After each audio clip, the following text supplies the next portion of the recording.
Glad to be here with you today. I hope everyone is having a great day.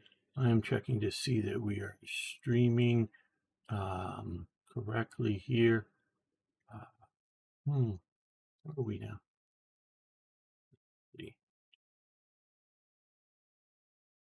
It looks like it over on Twitch. And are we on YouTube?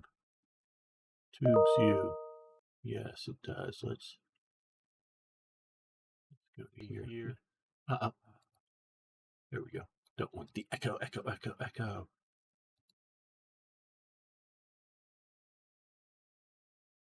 Post in the comments if anybody knows the story of Echo. I mean, I only know the basic outlines of it, but interesting story.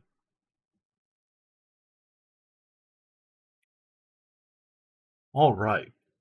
And Sing is first today. And how are you doing today, Sing?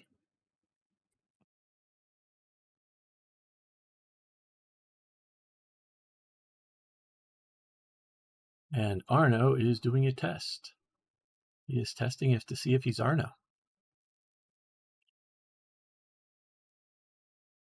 On Twitch. All right. Well, we are playing Strategic Command World War I. And we are seeing here if Germany can win. I very much have come to see World War I as the critical war of humanity, much more so than World War II. Arno? I'm having because the account that I have you as moderator has a icon as part, or a logo in it, instead of just what I'm seeing here is just the brown A. So I'm wondering, are you using a different YouTube account by any chance than you used to in the olden days? Is why you don't have moderation?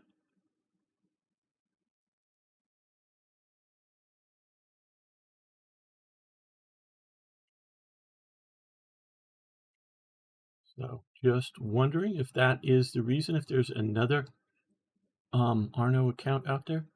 Arno wants to make sure he has his sword to be able to whack you guys. And hello, Jamnuska. Good to see you here. So yeah, like I say, and before I took my hiatus on streaming, I was very much looking at the First World War and its impact on the world.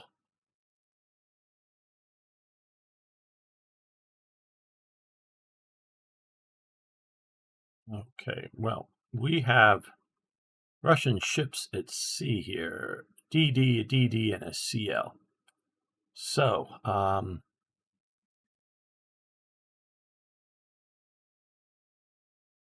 let's see what we can do about sinking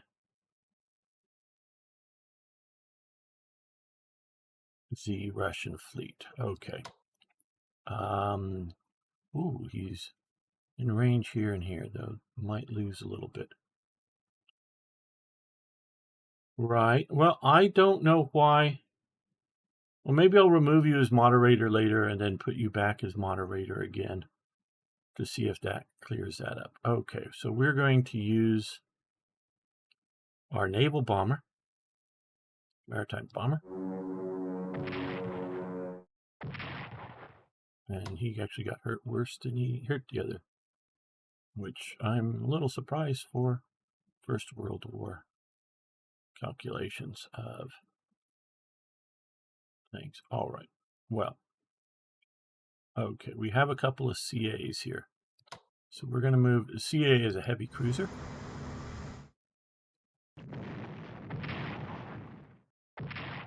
A heavy cruiser should be fairly good against a destroyer, as well as light cruisers.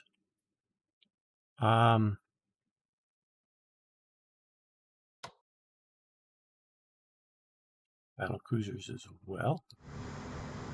Ooh, very good according to this. Boom. Bye-bye.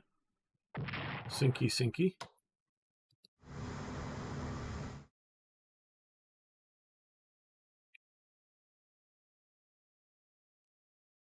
And what else do we have here?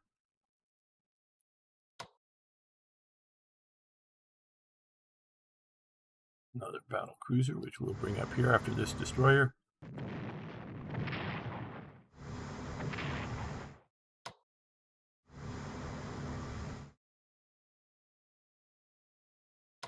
This light cruiser coming in. Hopefully. Well, didn't quite take it out, but trying to use the right tool for the right job. This is an old dreadnought. How would that work? Okay, it sinks it.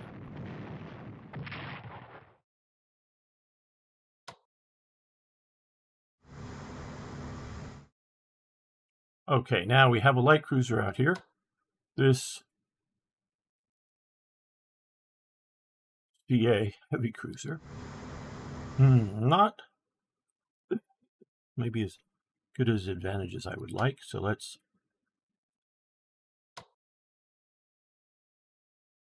see about he's gonna come up and let's move up to here. Screen the force from there.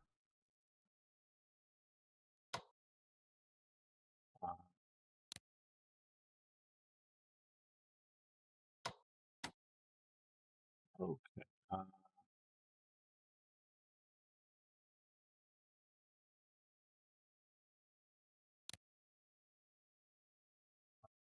Oh, and recon. Oh, well, that's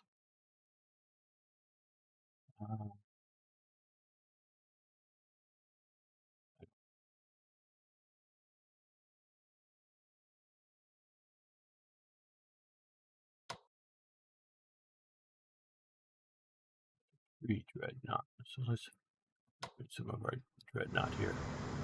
There we go.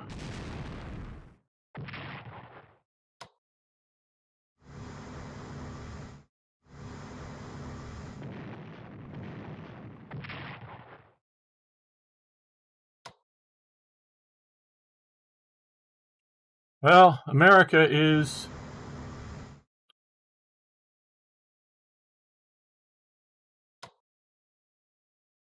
just doing fair right now, to be quite honest with you. Being asked, how is America doing? Well,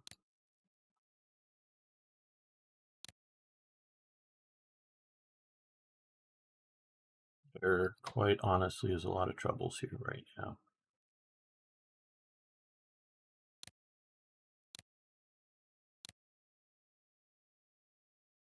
And I know, well, basically, at least of who I'm seeing here are all non-Americans. So you're not, maybe, unless you're on some of the, looking around the website, websites that cover things better. The problems in America are not Trump's fault. I'm not trying to say, oh, everything Trump does is perfect. No, not saying that at all. Now, sometimes I think what he's doing is maybe of the practical things the least bad, but of what's going on. I was watching a live stream last night, and the streamer was lamenting how bad everything was, and how it used to be in America. We had 3 networks, and they presented the news fairly and objectively, and things were good in America. And I was pushing back a little bit. And I know he did see one of my not tweets, but one of my comments to him, though he didn't comment on it. He just said hi to me. When we had the 3 networks, and they also did local news, but it was the local stations basically got their news from the major, news sources like AP, Associated Press, or some of the other ones. I'm blanking on some of the names right now, but Reuters and whatever else.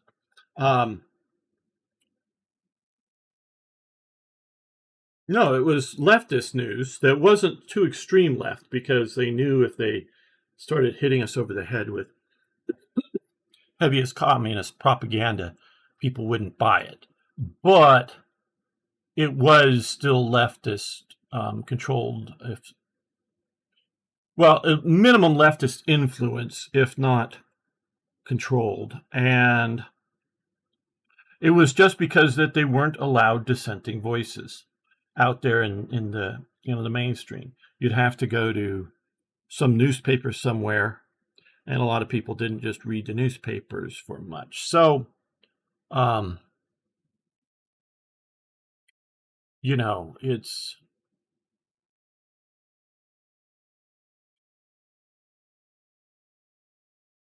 it's the West is having its problems, the U.S. is having its problems, and it's no longer being covered up by the media. It is now, just we're able to get that. Okay, about or the government, which one you are asking? Okay, so do remember, guys, Arno is jumping between Twitch and YouTube, so he might delay a bit to read and comment on any one of your comments.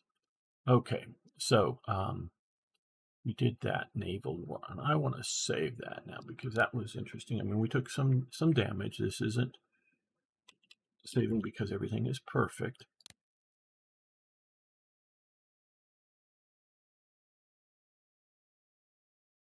Okay, these destroyers are going to come right out to here, and they're going to plant some mines, and then they're going to go right back into there.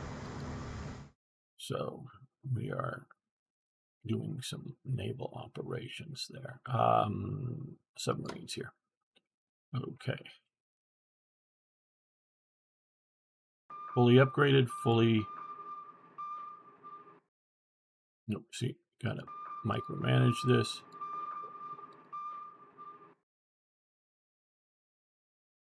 We are going to change mode while we're sitting here. We're also going to reinforce or repair, or however you want to call. We just did.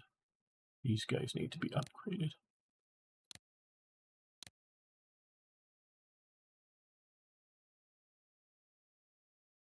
I hadn't heard Russian warships were spotted there yet. I mean, I just hadn't heard it yet. I'm not saying they're not there. I believe you when you say that somebody spotted something.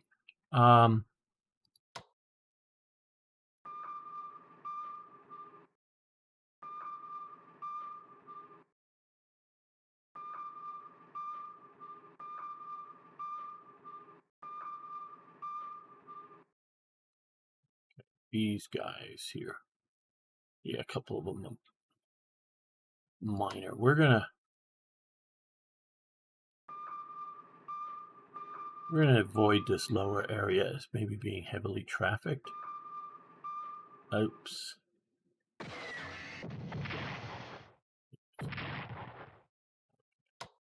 can't be trafficked than I thought, but okay.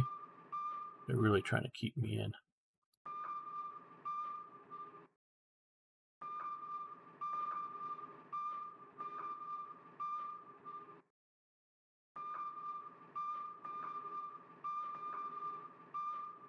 I get a little annoyed eventually at all this pinging sound here. Okay, just sit down and figure out this game. I picked it up on sale and it sits unused to be being. Okay, Jamnuska. If you want to play like what I'm playing now, the whole war, that's great. It's fun. It's good. But I really do recommend the any of the scenarios where you're looking at near daily type stuff is the best.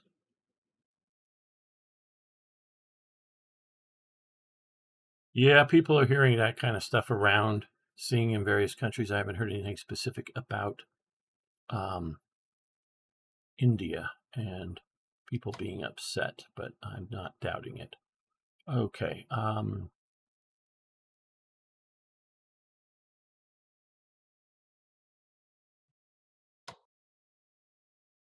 They've got tanks now here. They also got tanks over there, but we've got 8 rounds. So what we're going to do is we're going to recon bomb first, which would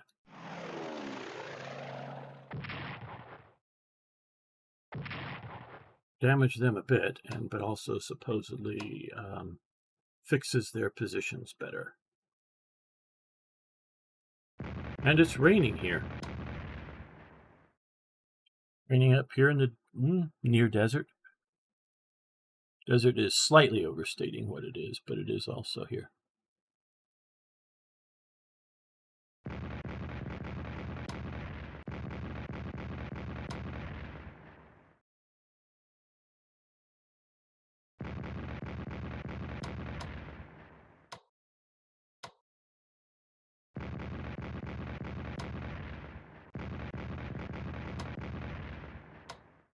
Okay, not very good.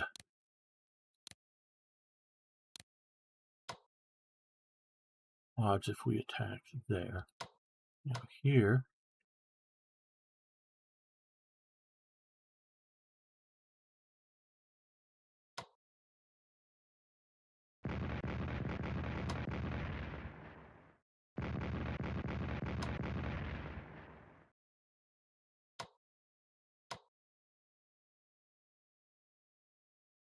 Well, you know what we're going to do?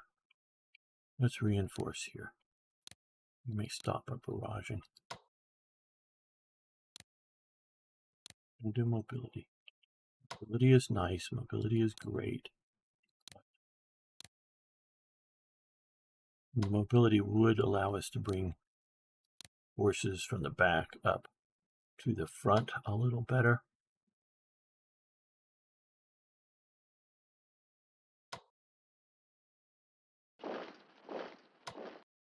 As you're coming up, because these guys are reinforced to level 2, so they should.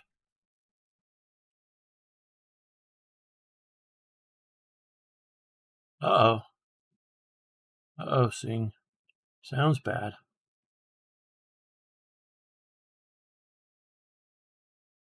So those are level 2. 1. Wait, so these guys are going to come in and replace.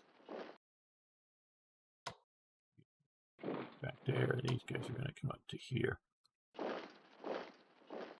We're getting more and more of our frontline forces to be improved infantry weapons. Level 2 instead of just 1.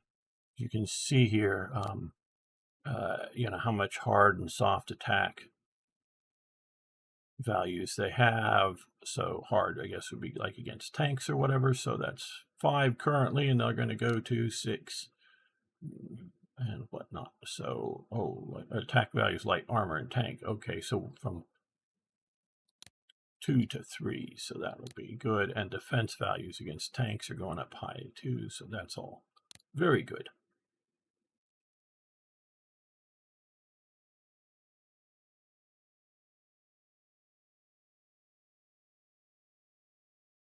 Peak and to use league, peak, and bushel. I know what a league is. I know what a bushel is. Don't know what a peak or peck or is going. Now, a lot of people don't, when they say a buttload, they don't know what they're talking about.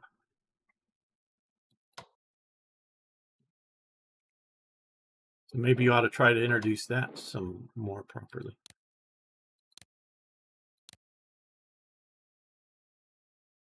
Okay, 3 pecks to the bushel. Okay.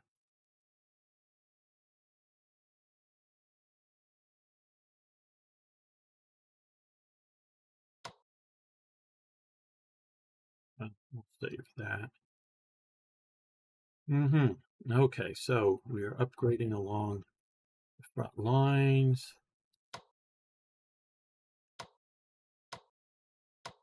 Okay, we got 8 shots here. All of our forces right along here are like at level 2. So let's fire some. Confuses AI. Yeah, well.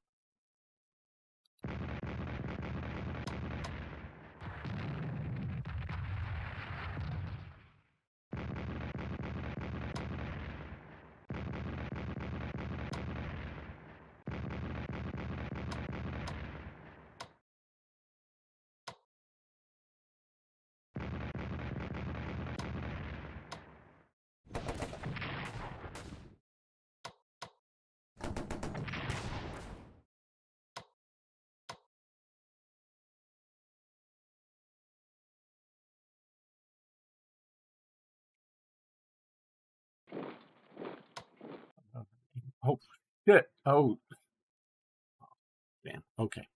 I messed that one up. Pay close enough attention.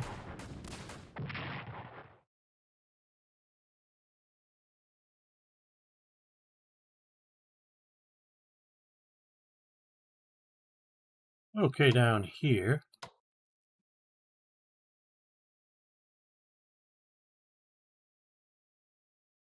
These guys, they need to be reinforced. You guys could be, well, what do we upgrade? Long range aircraft, that's good. We'll do that. They're still reasonably strong. Okay, so these guys need, oh, they're in contact with the enemy, so let's reinforce when in contact with the enemy. Reasonable thing.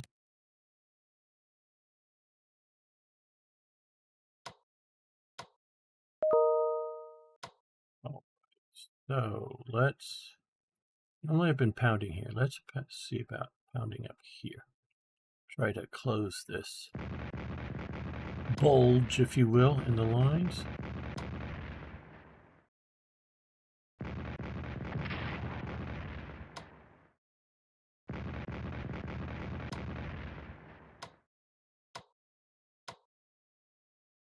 That mountain division looks like it's going to really wreck them a bit.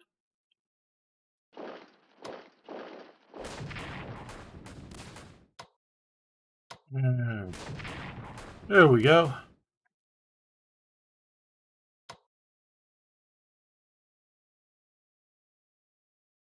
I'm just going to let that sit there just like that.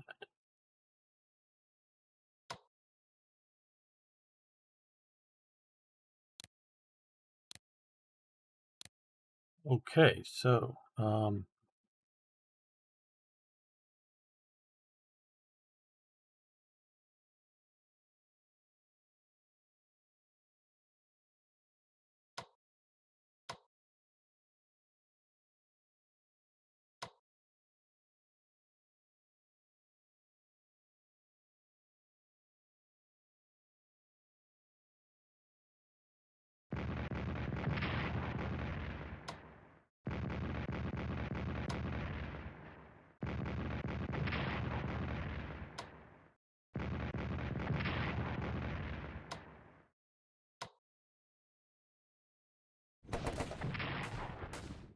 well, that took them out.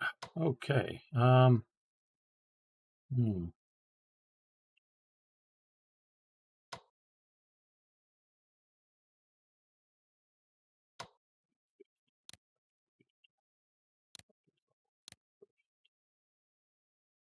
right.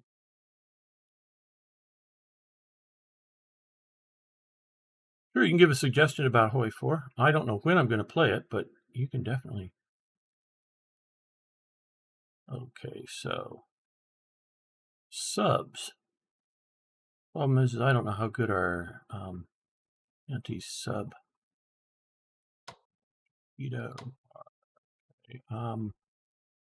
what it really is. All right, we'll use aircraft. Oop, they have interceptors, British interceptors around here somewhere. Uh-oh, they just about shot all of our aircraft out of the sky. That is not good.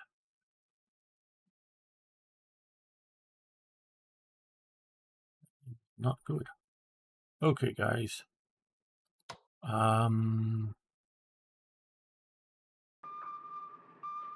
You go back to port.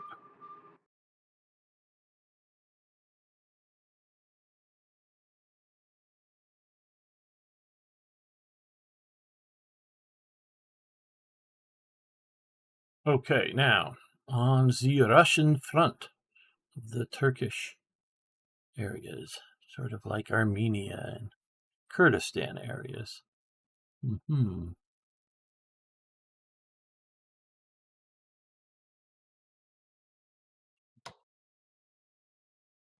That's just a detachment. That's a core. So what we're going to do here is we're going to, that is a core as well. So we're going to swap those out.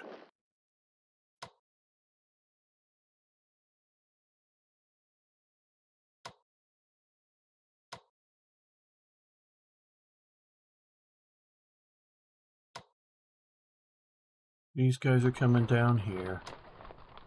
These guys are going to get canceled.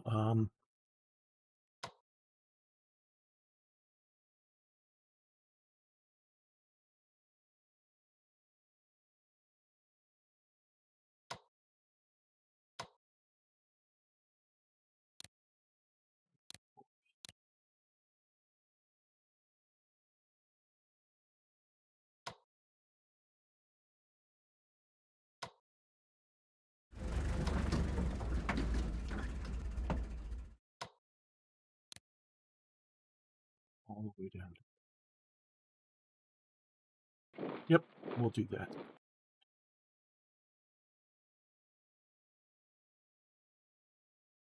Millennium Dawn. Well,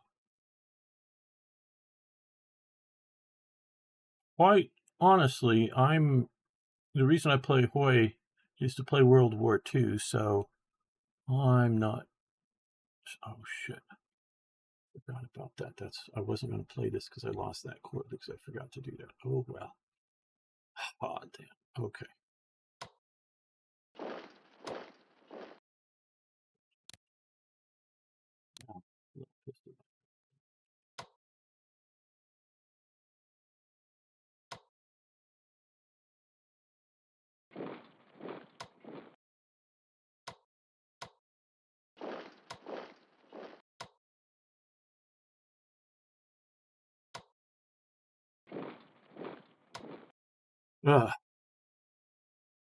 Yeah, I understand. I understand if you want to see it played. It just, I'm just a World War II, history buff kind of thing, and that's my strong driver of doing that, not just using the engine for other things. Okay, I shouldn't have moved that force down here. I should have moved them to there. Oh man. Okay. Well. Okay.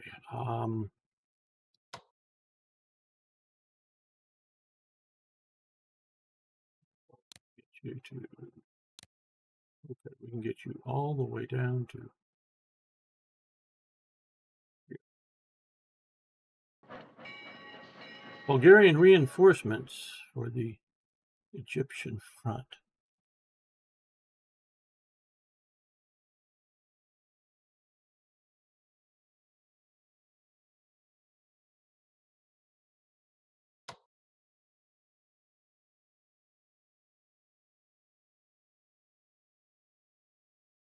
Right. Well, that's what we need to do.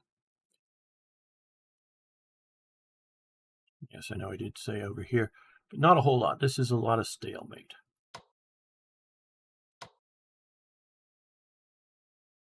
But that's all right, I guess. Now, the Germans on the Russian front.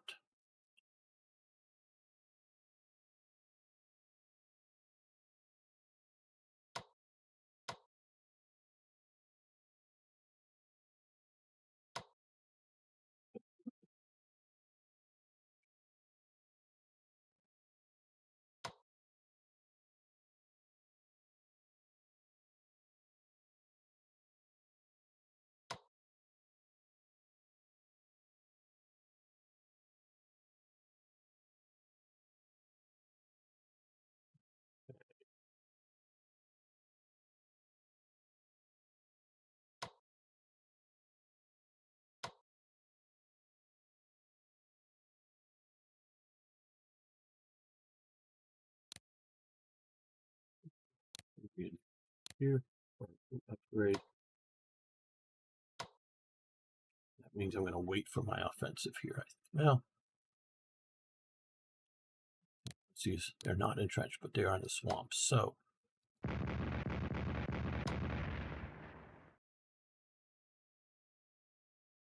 six British Rajir coins. Well, cool.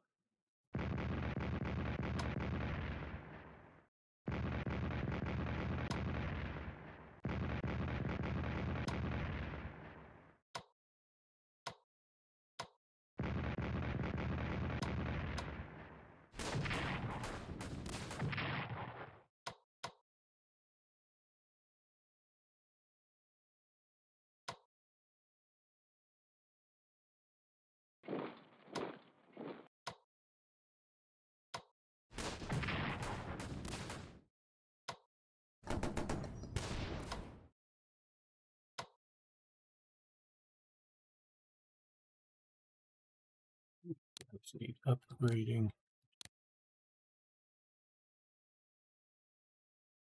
Now, okay. Upgrading.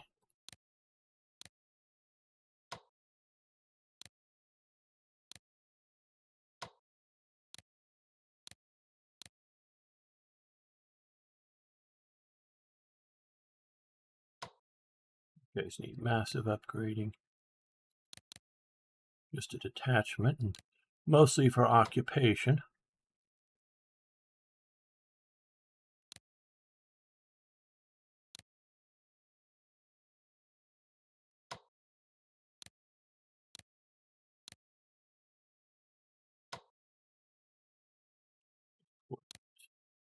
I'd be upgrading for it to be really useful nowadays.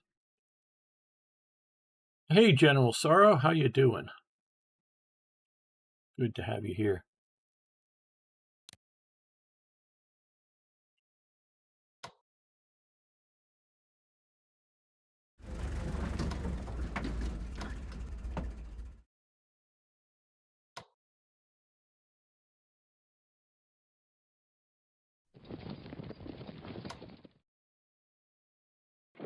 I know I could have upgraded those guys, but, well,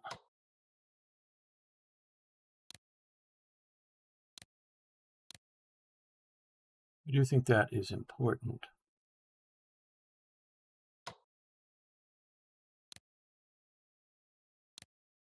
I also think I wanted a bit more on the front lines. Okay. What we're going to do is swap you out for them and upgrade you here now that you're no longer.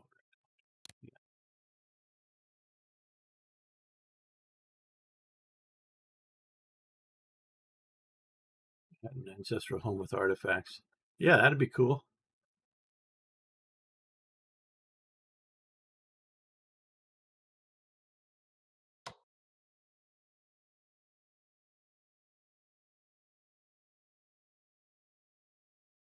I do think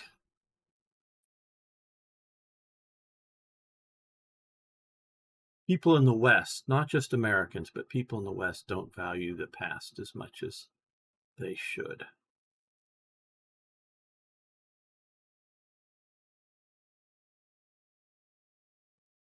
Now, down here. See, these are all upgraded to like level 2.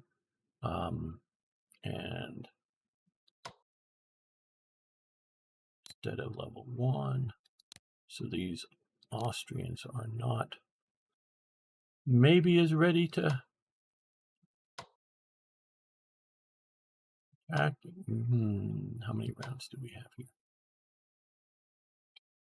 6. Okay, and we do have reconnaissance bomber. So we're gonna, because I want to open this front up a little bit more, we're gonna try here. We should have escorts in range. Good.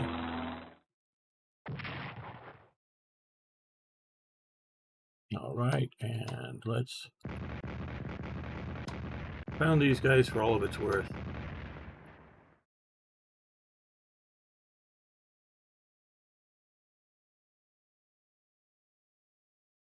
I'm doing great too.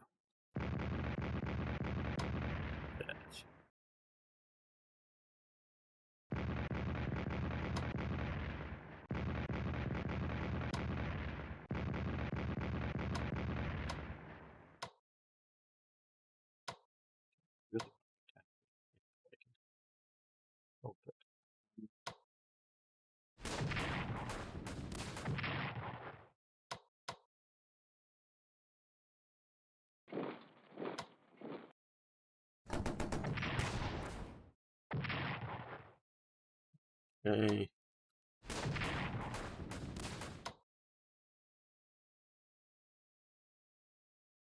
Huh. Look at the entrenchment situation here. That's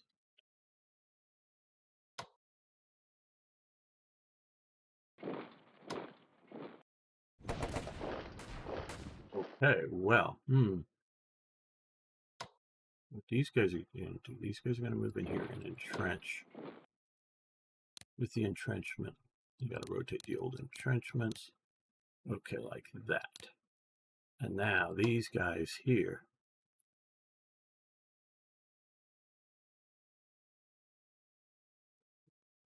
Like, yeah.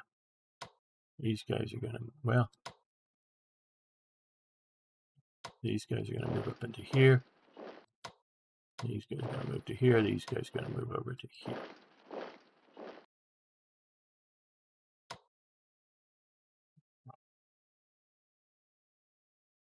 We got Russian tanks. Okay.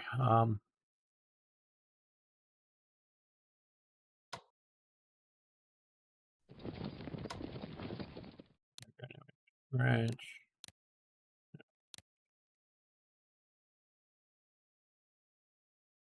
Let's.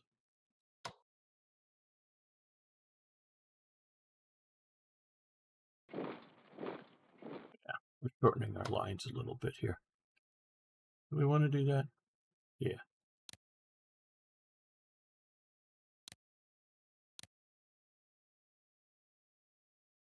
These guys will.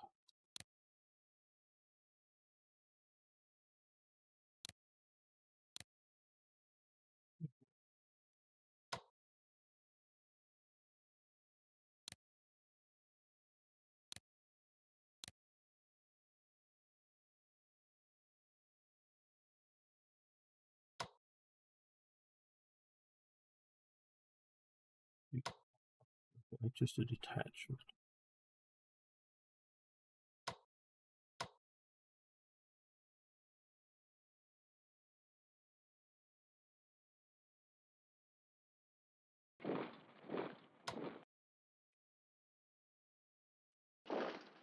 Let's upgrade these guys.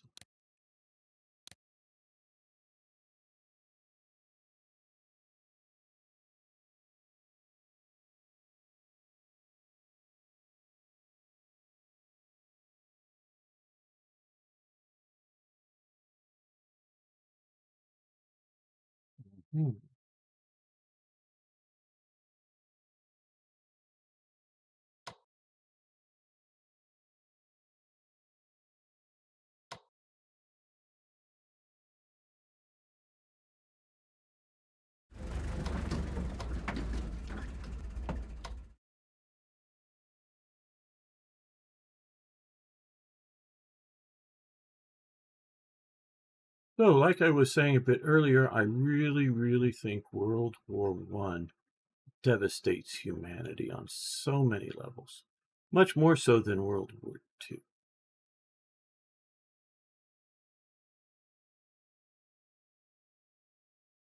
Because it isn't just the loss of life or the property damage or anything like that.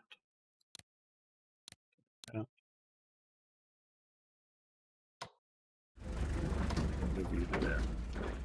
Get you a little closer to the front that way.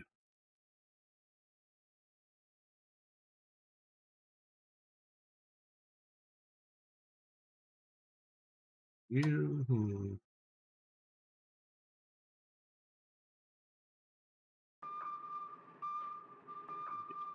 Here.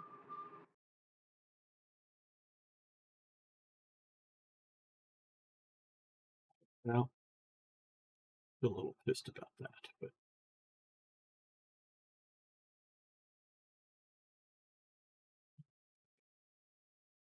now for Germany, we can deploy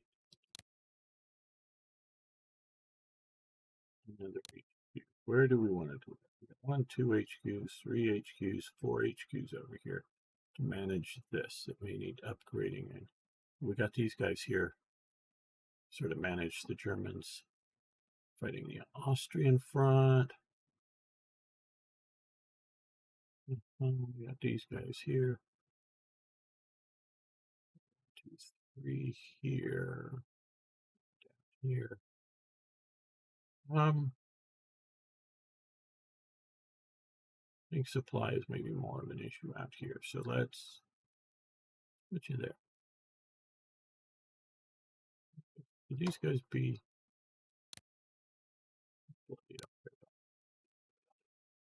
Area 4 HQs?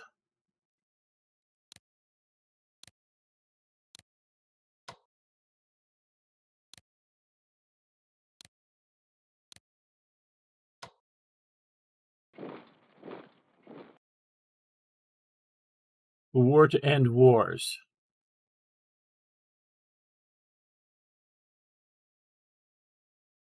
Generally known as the Great War. Well, that's what it was definitely known as until somewhat into World War II. And they started calling it more, the World War. And so, I'm not going to correct on what it's known where you're at, but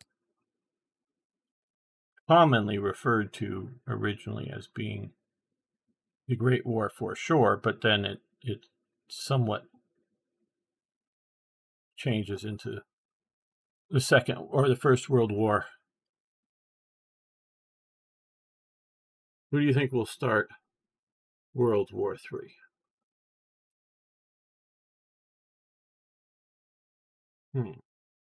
Interesting question there. Cash, but just kidding, yeah. I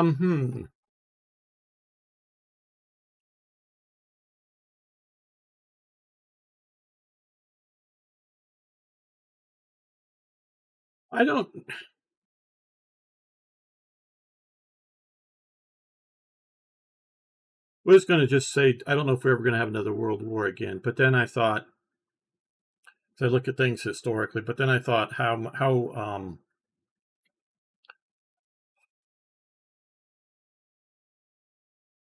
Britain used to just have like almost a skeletal army until it went to war because it knew it had its big fleet, and it just kept a solid core of trained soldiers, NCOs, and officers ready to expand out to a larger war because it always knew it had time to do that, where somebody like Prussia or Austria or whatever could, armies could be marching across their border, and they have days, if not hours, before the serious fighting happens. And so Britain had time, but that's sort of what's become what the world is now. That whether it's intercontinental ballistic missiles or cruise missiles or whatever. Excuse me. You don't have a lot of time to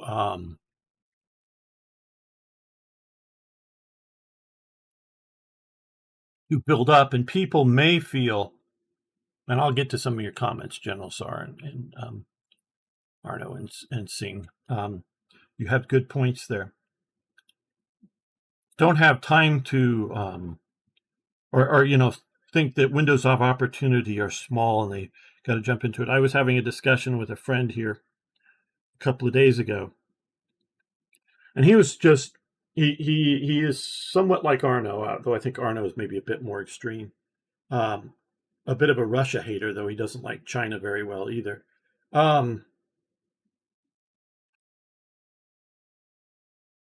Thinking that China should just move on Russia right now. Try to get all of Russia that's east of Lake Baikal up there. I really love playing with like Hoi 4 that gives me a world map to show things, but way out here. And he was trying to go, China this, China that. China should just go. Russia's fully committed into Ukraine. They can't have too much to defend out in the Far East, though. he and I both knew he was talking out of his excuse me, out of his ass with that, in that he uh, doesn't really know what Russia has east of Lake Baikal. I'm not saying people don't know, but he didn't know. But he's probably right that they probably don't have a lot of extra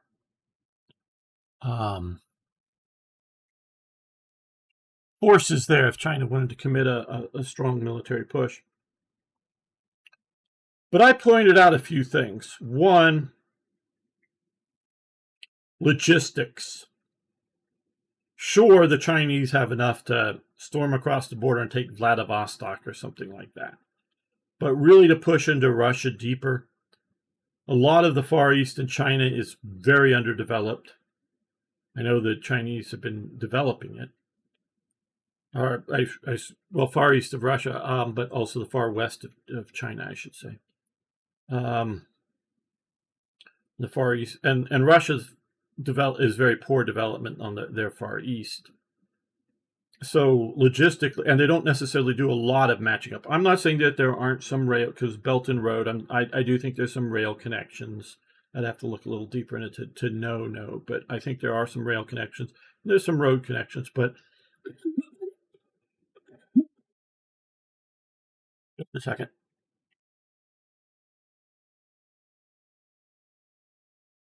How, whatever bridges that are there that could be critical, how well can Russia blow them before China secures them and whatnot, and really sort of wrecks things a bit. And so logistically, China may, because China is not traditionally, and I don't know how well it is today, traditionally not had good logistics. Now, along their east coast, it's gotten a lot more dense with railways, because I remember I have saved some railway maps, but a lot more dense with railways and like highways. People think highways are for passenger cars to zip around. Well, the reason the U.S. has its highway system was because Eisenhower really took a look at the German Autobahn after he, defeated Germany. He goes, "This is a military necessity," and convinced Congress to pay for our highways. Now, we use it for interstate trucking very heavily now. But it is a military necessity. So, that's part of the reason China has all these highways, is to be able to move troops, supplies, whatever, with less friction, move very fast. If we, so that's one case. And then two, he was still going on about it. So I told him, you keep saying China, China, China, China, as if China was just a one thing, where China is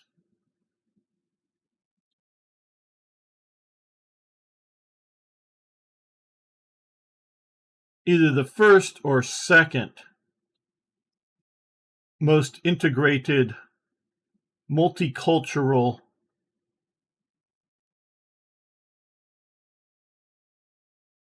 continental power. And the question is whether the U.S. or the China is most integrated. Meaning, when you say China, it's like saying Europe or India. I mean, again, we think of India as, and I know, hello, repeat.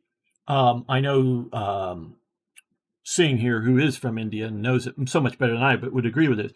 India is a subcontinent, people. Yes, there's Indian nationalism, which was given to them by the British in essence, but they're made up of different language groups, different cultural groups, different religious groups. It's and it's fine and maybe good that it's a single country as we see it today, But, and I say maybe, I don't know that all the different ethnicities of India would agree with me on that it's a good thing, but it may be. It's fine that it is, but is it good? Is it too, and not necessarily today, but long term, is it making it homogeneous, making it all the same, where maybe and it definitely gives India power by being all of one. Obviously India's already broken up with Pakistan, Bangladesh, and India proper with, we could talk about Ceylon as well. But, you know, ultimately within a, I don't know if I want to use the term nation, but in a political integrated organization, there's going to be one winner, okay? One cultural winner. And this is what I've cautioned my European friends, and some of them are pro EU, that the EU is moving to be more and more like the United States of Europe, with and different ethnicities will fade away. I'm not saying the Spaniard and the Swede will have no distinction, because there are rather real distinctions between different regions in the United States, and there's some good maps, and other people have talked about it. But especially to an outsider, it all looks the same. And even to an outsider like a European, including a British person, oh, it's just Americans. Oh, these Americans this, these Americans that. And from there, watching the TV, personal experience with Americans visiting and whatever, and maybe even a trip to America, they just see Americans. And some of their, whether positive or negative opinions,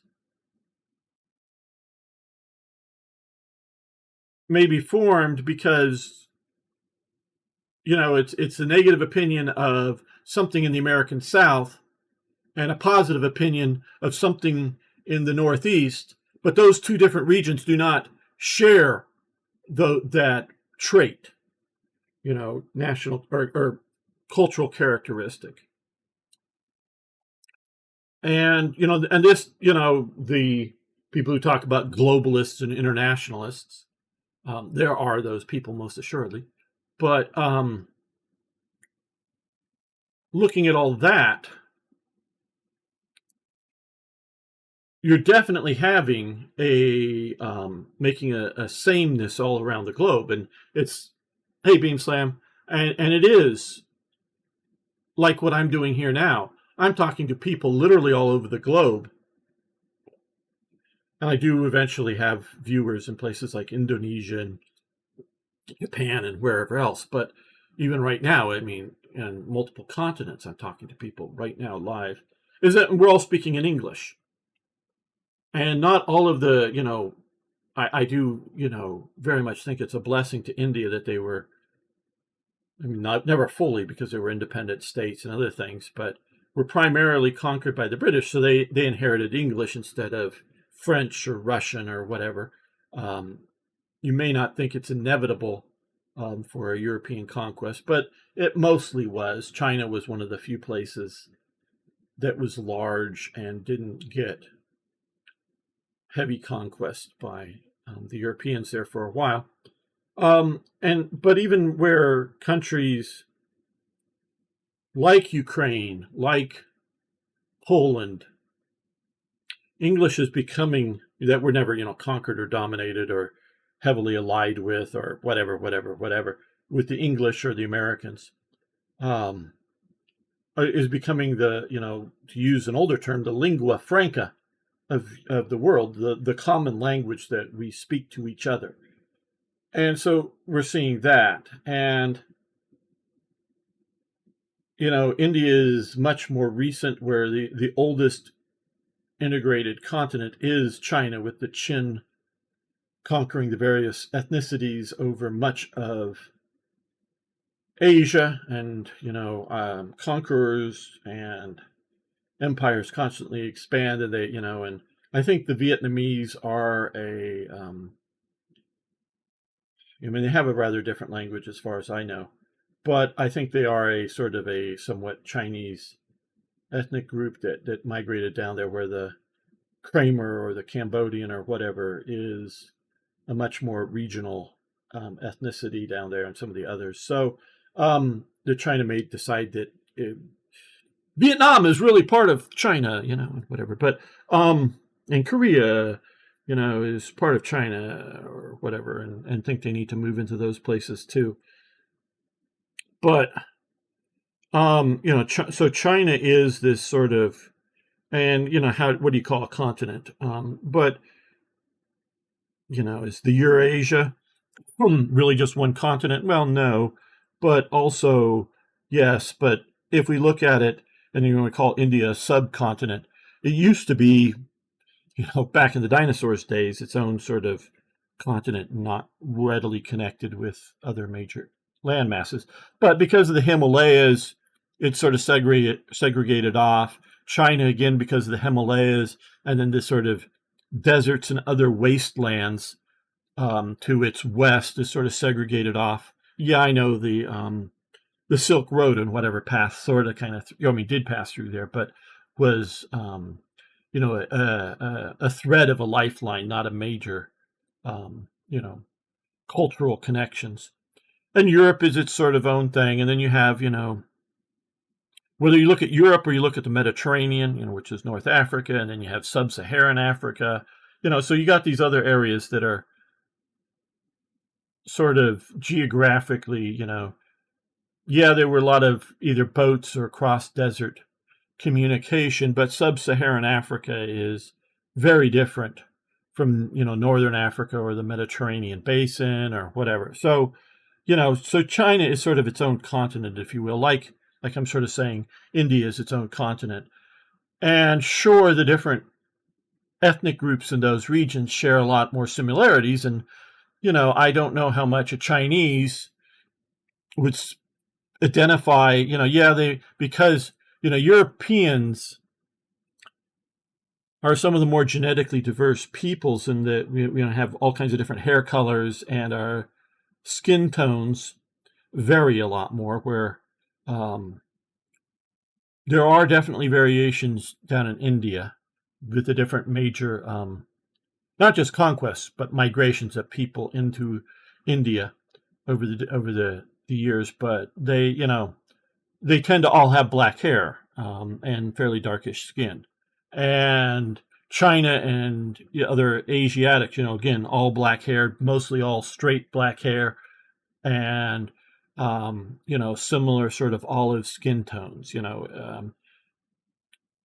and so I'm just saying, so Europe is a bit more diverse in that way that you can identify it. So maybe, showing an Irish redhead versus an Italian dark-haired person, they might be able to pick those out easier than, a Chinese, than a European, without hearing any voices or any other language indicators, might be between picking a European picking out a Chinese and a Korean or something like that, just by physical traits.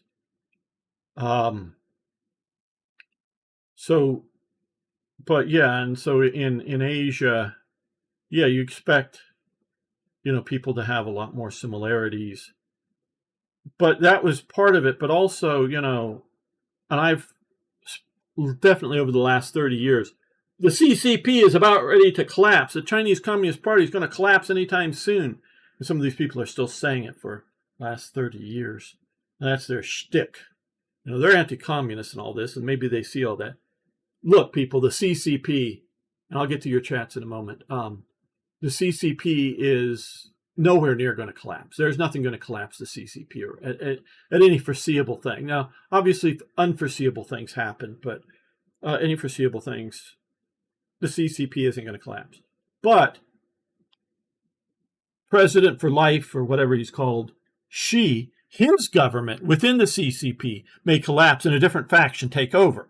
And there's a Chinese woman who has a YouTube channel, I forget her name, that I've watched some of her videos, who really, and I say it's important that she's Chinese and that she has a very good command of English, but very heavily accented. But so she reads and understands Chinese. And I say it both in the sense that often somebody like an American or a German or whoever, could learn Chinese to read Chinese, but that doesn't mean they understand it. In the sense that, yeah, they read the Chinese character and they know it's the word for missile, or they know it's the word for good.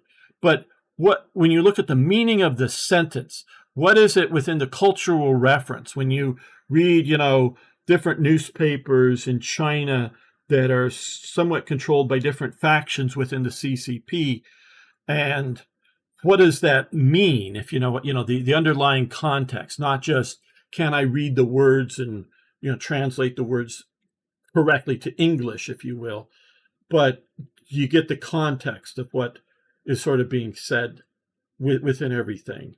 That's sort of what I mean. And she is looking at some of the different factions that either have existed or are developing with China. And so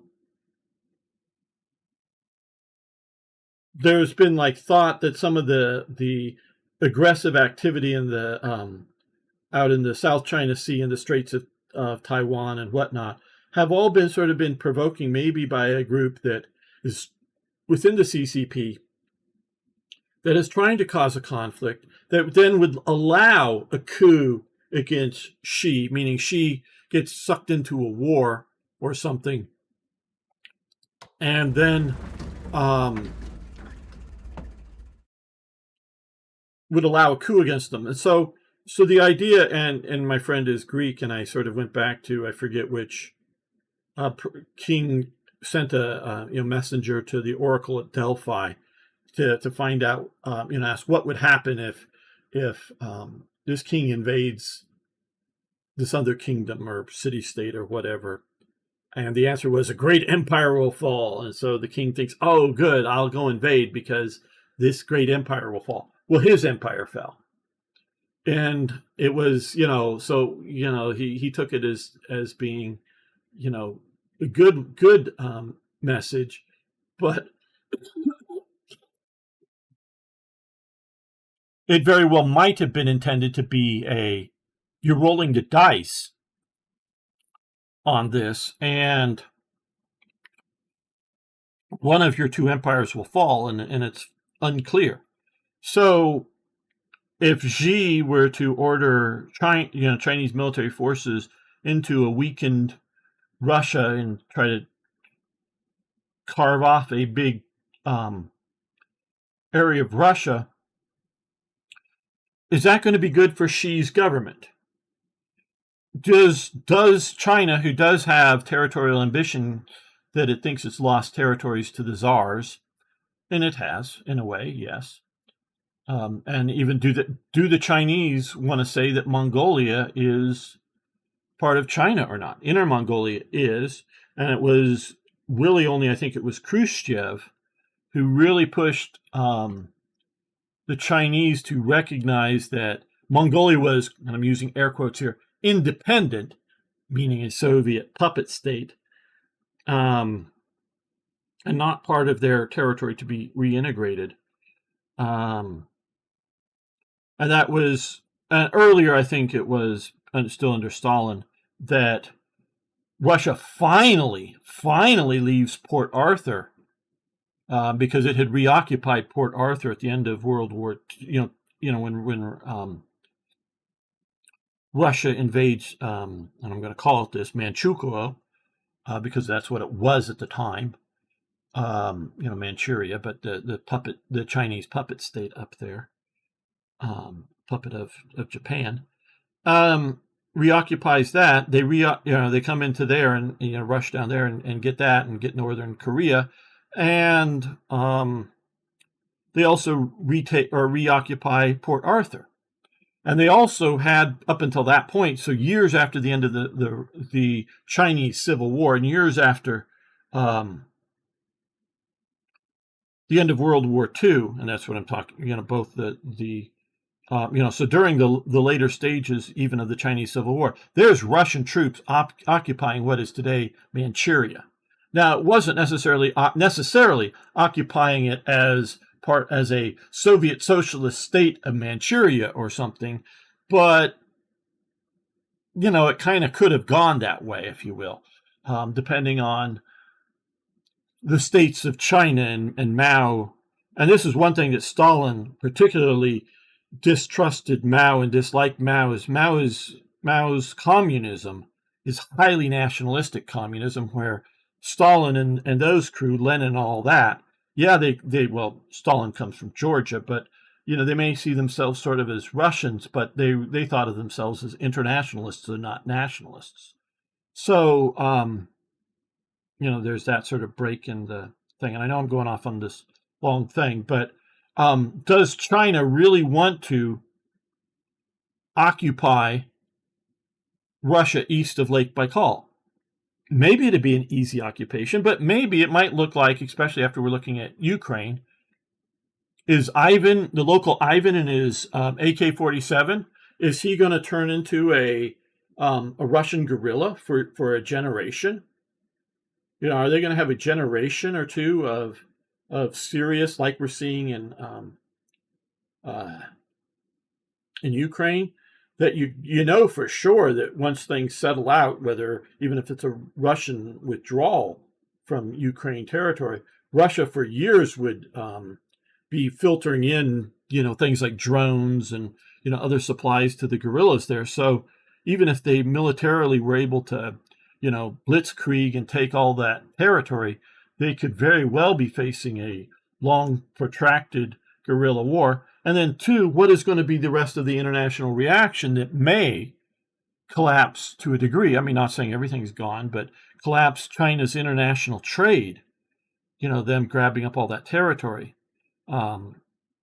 Especially if it's looking like them grabbing up the territory as opposed to an anti-Russian coalition fighting against Russia that then would withdraw once Putin's minions are, gone, which probably wouldn't, So, China isn't just this one monolithic thing with a dictator that can do anything and it isn't going to backfire on him. Because, again, from my study of World War II, Hitler was very much in a precarious position in Germany.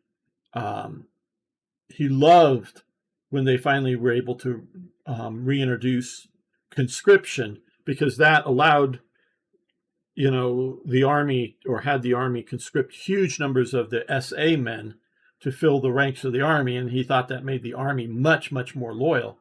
But it really isn't until the moment of Hitler taking Paris, and then the big celebrations that you see the big victory parade.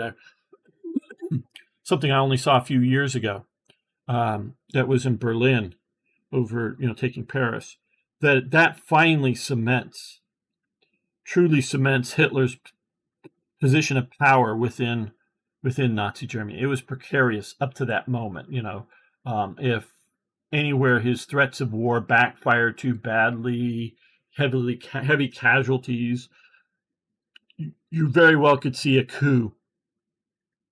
Either success, and I don't mean just a bomb plot, I mean sort of civil war type fighting, coup. And then, of course, the one attempt there's lots of bomb attempts, but the one really sort of, Stauffenberg's bomb into the, Führer bunker was also, wasn't just, we're going to blow up Hitler. There was a whole network of people, both with the active army and the Ersatz, or reserve sort of army in Germany, that and they started to mobilize some of that, the Ersatz army in Berlin.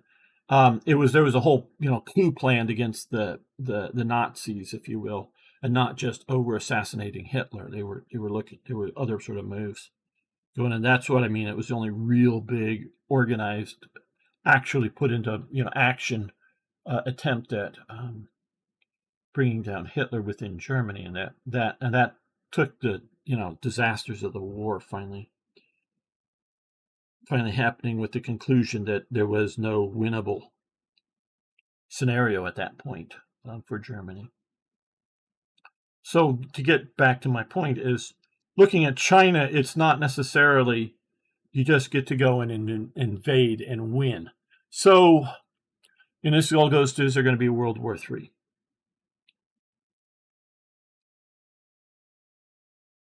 There very well could be, but I don't know that there's any likelihood of a world war. What I do think there is a very, very strong likelihood, well, no, sorry, it's already happening, is the great post-World War II, I want to say it this way, post-World War II, post-Cold War, hegemony is over. I know places like India, and I keep bringing up India partially because Singh is here, but also, unless he said goodbye already while I've been going on, it's kept the peace. Oh, I know there was an India-China conflict. I don't know if you really want to call it a war, but and obviously there's been wars with various flavors of Pakistan. You know, there used to be an East Pakistan and West Pakistan as one country, but two regions and various things like that. But largely, it's maintained a certain level of stability. And yes, it may be limiting different national powers, and they sometimes resent that. But the reason they resent that is because they're looking at their limitations and not the other power on the other side of the conflict or whatever. Their activities are limiting too. So, okay, you're still here because I just haven't been paying. Let me go back to the thing. So yeah, and the people, India and Pakistan clash, thought it was going to do it. No, I don't think India Pakistan would cause a World War II to break out. We get a little bit of Pakistan here. More likely would be an India-China fighting, because that has much more likelihood to spread to the oceans, which will then spread to other nations. So I would say that World War III is close. I hope it will not happen. Never know with dumb-ass Putin. Yeah, I don't think Russia's going to cause World War II to happen. China might invade Russia early on, a secret plan. Yeah, and this was also, I was trying to educate my friend about, Putin and China are best buddies. And I go, no, they're primary adversaries. And and I've recently come across this in Sarah Payne. She's given some lectures that have been recorded and put on YouTube. They're all an hour or two long, and if you're interested, look her up and find the stuff on YouTube. She talks about primary adversaries, and she went into that the U.S., since the end of the World War II and the separating of Pakistan and India, the U.S. has tried to be nice with both of these countries. And because of the Cold War, and particularly looking at Pakistan, the U.S. has sold or given weapons to Pakistan, and particularly with Afghanistan and whatnot, and the Soviet invasion there. We wanted a strong ally against the Soviet Union. Well, neither of those nations, India or Pakistan, are willing to be friendly with a nation who gives weapons to the other one, because they believe, rightly or wrongly, the primary use, even though the U.S. says, no, they're using these weapons against the Soviets or whatever, is against each other. So you can't be friends with both, close, good, warm buddies with both. I mean, you can be at peace with both, but you can't be good, warm friends with both. Now, America's tried this, but see, again, Americans diplomats weren't understanding the primary adversary. The primary adversary of each of those two nations was the other. That's who they they might fight wars with other nations, but they weren't the primary adversary. Sort of like, Germany's primary adversary in World War II was the Soviet Union. It wasn't Britain. It wasn't France. It wasn't America. It was the Soviet Union. And again, you can look at it like somewhere between 2/3 and 3/4 of German troops at any one moment is on the Eastern Front. And then even primary adversary prior to the, so when Hitler and Stalin were best buddies after, in 1940, after carving up Poland, they were still the two primary adversaries of each other, okay? and they just were pretending to make nice with each other. And that's the sort of the Putin and Xi thing. It's sort of 1940, and they both are in, shall we say, temporary conflicts with the West, but America is not China's primary adversary.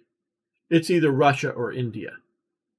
It's had been Russia, and it may still be Russia. And I'm talking not just, again, for the moment and long term, because the U.S. and China, I'm sure by now knows this, is not going to send divisions in to occupy Beijing, okay? We may sink a lot of Chinese warships, like if they, try to attack Taiwan or the Philippines or Japan. We may shoot at them for a while, and they may shoot at us. But it's not a primary adversary thing. And for like India is concerned about being squeezed by China in the Himalayas, partially over controls of water, but also the sort of narrowing of the border with, between the main part of India and Assam, sort of that narrow border between Bangladesh and China controlled. So India has concerns about China, but I think it still sees its primary adversary as Pakistan. Maybe it should see the primary adversary as China, but it does still see the primary adversary as Pakistan. So, you got to understand primary adversaries, and you got to look around the world. And sometimes it may not even be clear to the nation, a particular nation, who their primary adversary is. And these are often long-term threats, not, threats of a particular government, meaning a government as in like president this or president that, and which, could have regular, like the U.S., regular elections. So, yeah. So, yes, China and Russia very well could and end up in a conflict at some point. But Russia's too weak, and China, like I was saying, I don't think is a good time for China to move. China has been moving to the south primarily, in that they are in a low-level conflict with India. There's people dying, Now, so far, they're in zones that have both sides have pledged not to bring quote-unquote weapons in, but, they use sticks, clubs, shovels, deadly things, but not guns or missiles or artillery pieces. They're just skirmishing up there. So, China's been pushing into places like Bhutan, and India's been pushing back. They have been trying to infiltrate Nepal, and we just recently seen the revolution in effect in Nepal that's anti-communist, anti-Chinese at its core as well. I mean, a lot of people are upset about the corruption, but it's also pushing China's, which may mean China will try to react by, doing a Hungary, and that, Soviet invasion of Hungary or something, that it may need to come in and stabilize the situation, but that may trigger India coming in and protecting Nepal or something like that then breaks out into a war. So India may need to reassert. India also it is becoming more and more nationalistic. And India, I think the Indian government, and it's not just, and for some reason I'm blanking on his name right now, the current president.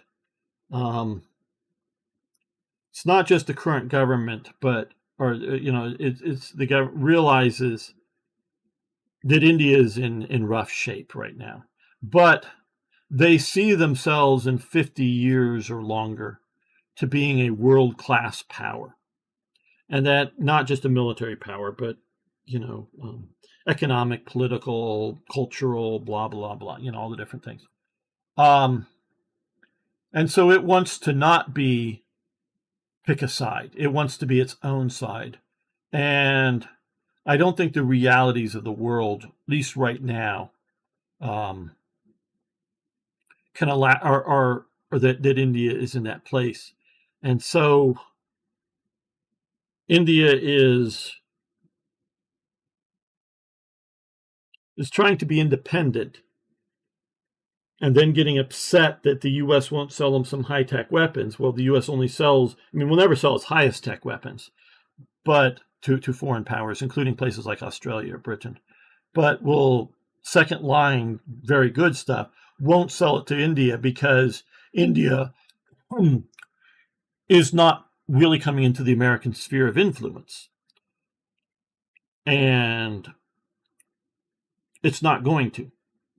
Or not, it's unless it's willing to do that, and I don't think it is, it's going to be a lesser power. And if it fights India, and I'll get to some of the new messages here. I mean, if India fights China,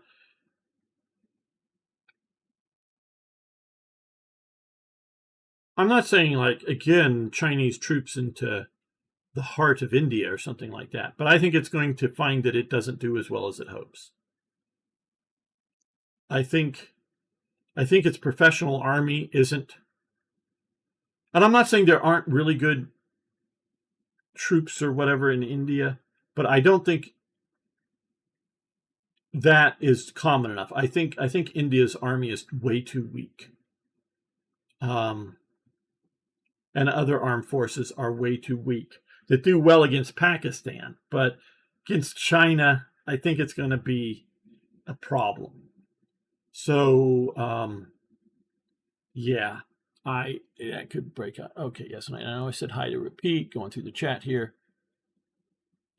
Mass Beam Slammer. I know I also said hi to.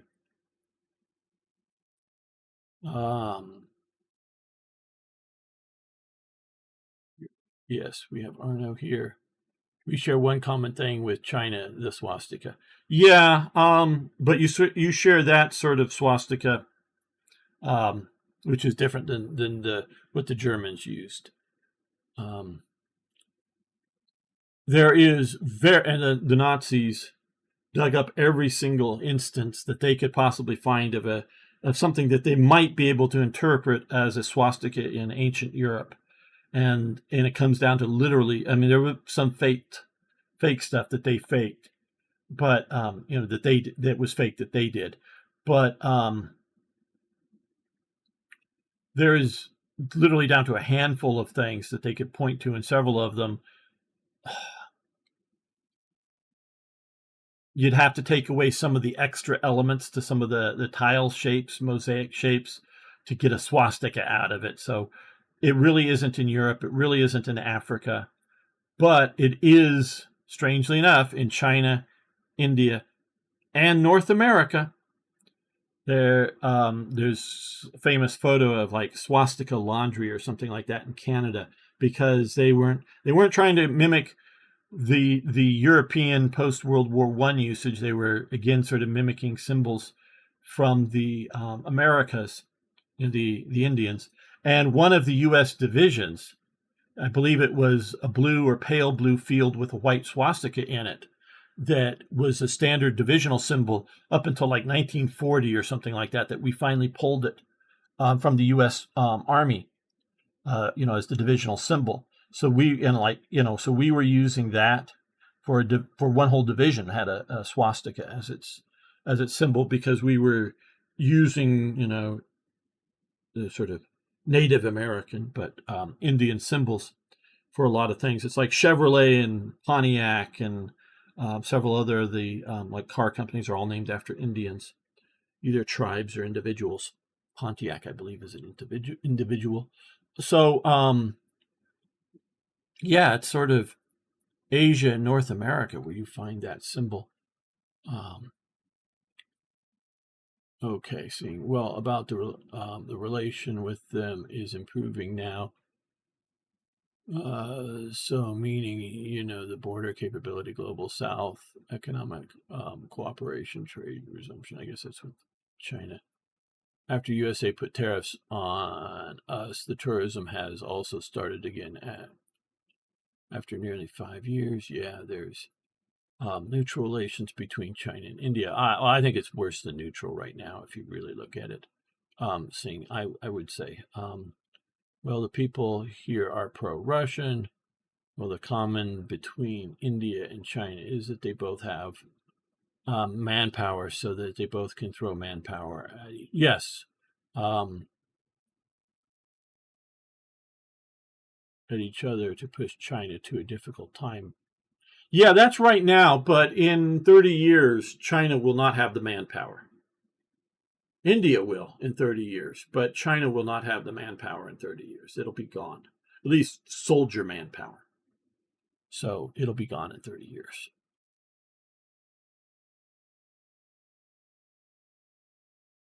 Well,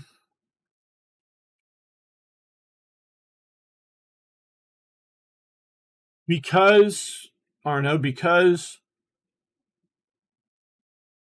again, looking at India, Pakistan, and that conflict, you can't be friends with both. Russia, and there are communists in India, and I think there's still like one state that's rather communist or something. I know there was one. I'm very unsure, but there was a lot of communist sympathies during the Cold War in India, so that Russia sort of gets them aligned somewhat with Russia, India and Russia, and because of that, Pakistan reaches out to China, and so Pakistan, though very anti-communist, was somewhat pro-China and getting arms and whatnot from China. Again, you got to pick one or the other. You can't be friends with both. And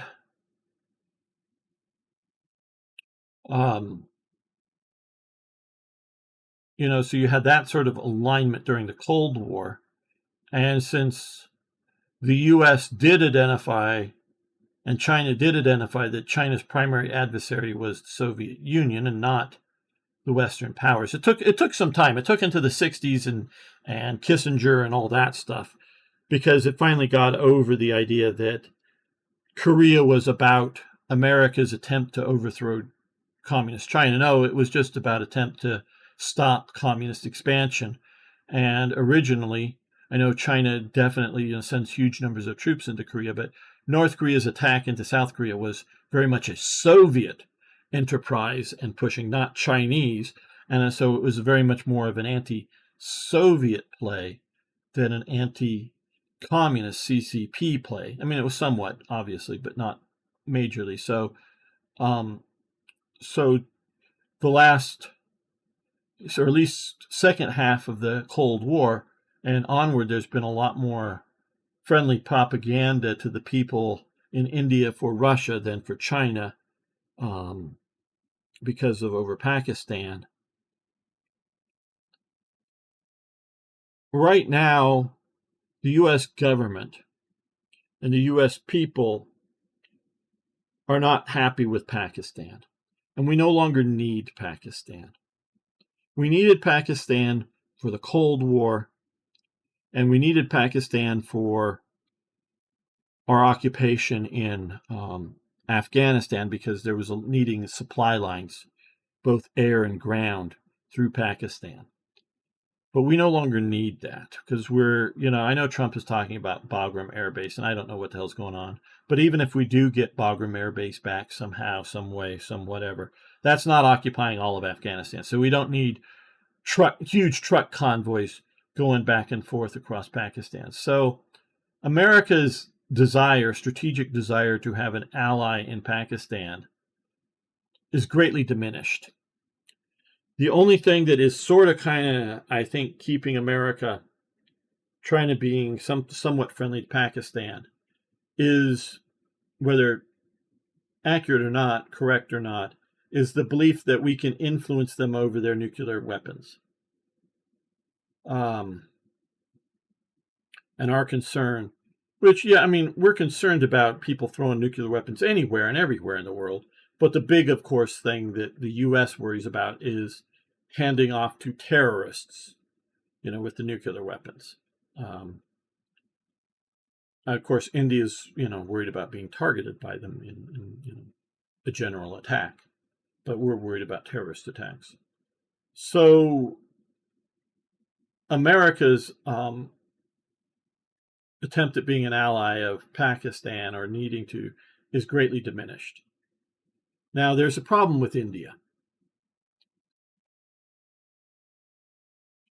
How do I put this?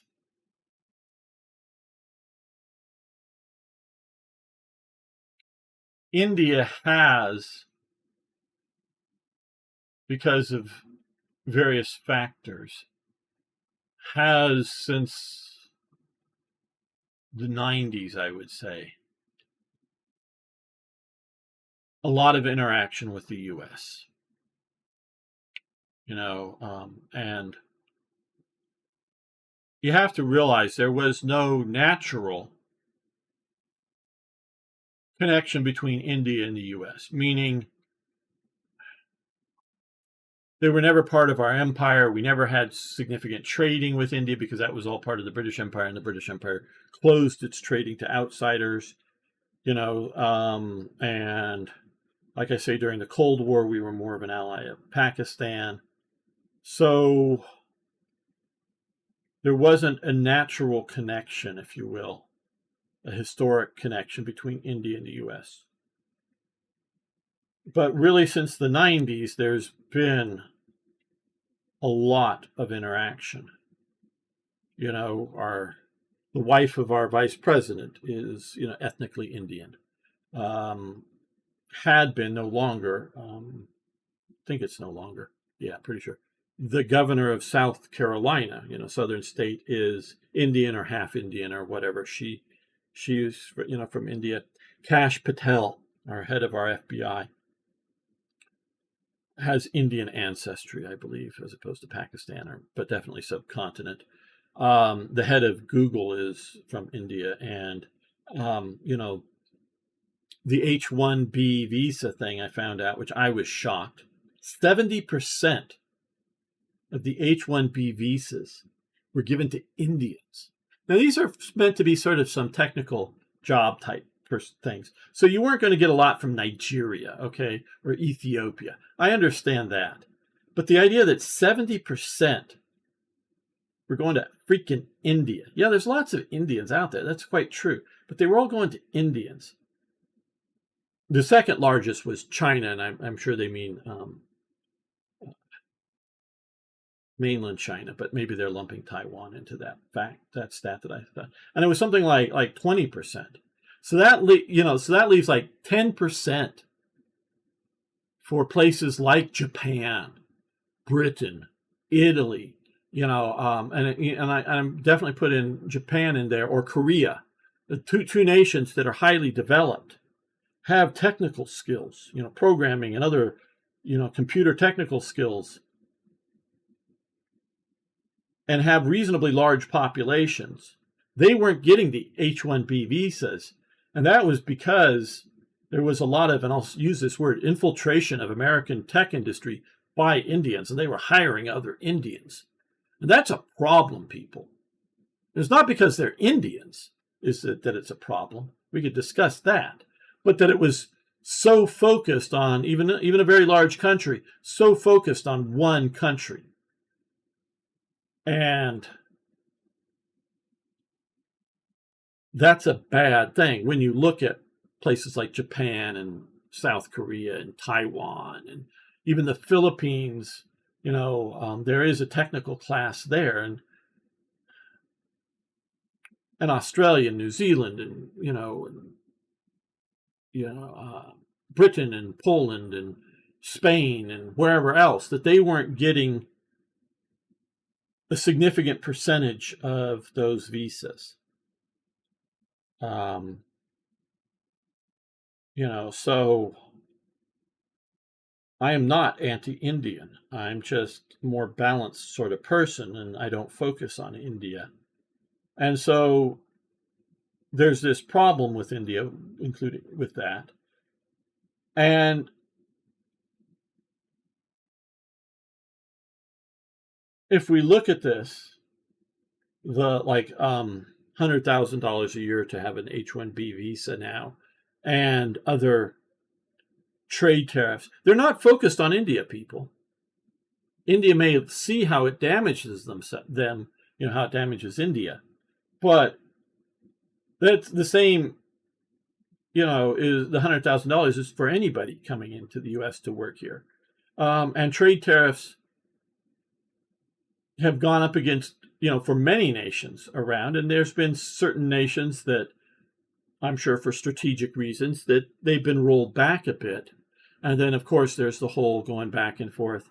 How much does a particular nation allow in U.S. goods, services, and other things? And if if trade isn't reciprocal, meaning going back and forth, well, the U.S. is having a problem with that. And we're not going to, under the Trump administration and any follow-on administration that follows the policies, we're not going to,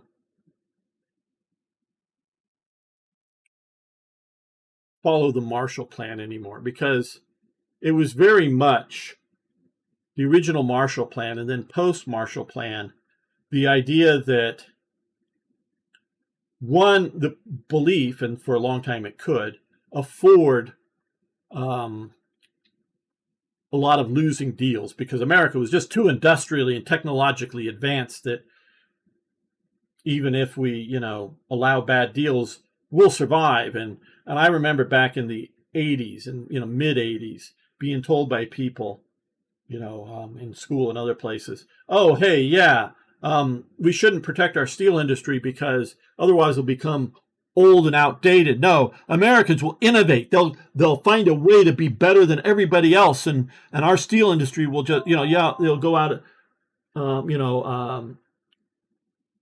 factory this or factory that will go out of business, but the demand will mean they'll build a brand spanking new factory. They'll be better than anybody else. Well, no. Oh, and they can't forever continue to, other nations continue to prop up, support the local steel industry. So they will eventually have to come back to market realities. Blah. Well, no.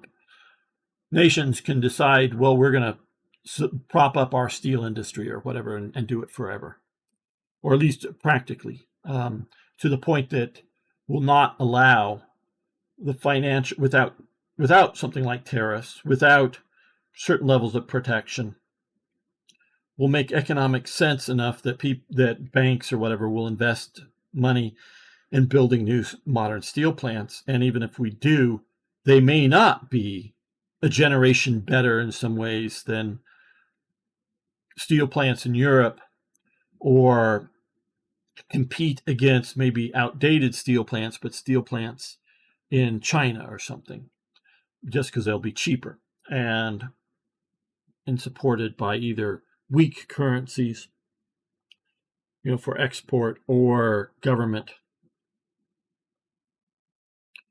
subsidies or other things. So that sort of, and all that was actually part of, the Cold War, allowing us to be taken advantage of, so that nations stay friendly with the U.S. and not think about either one of two things: either go into economic hardship, and which would cause their government to fall, and then a leftist government come into power, or places maybe like India or Pakistan think that they could get a better deal with the Soviet Union. And that's coming to an end, people. The U.S. is changing course. And so, like I say, I do have some concerns. I'm not anti-Indian, but I'm anti too much Indian influence here in the U.S.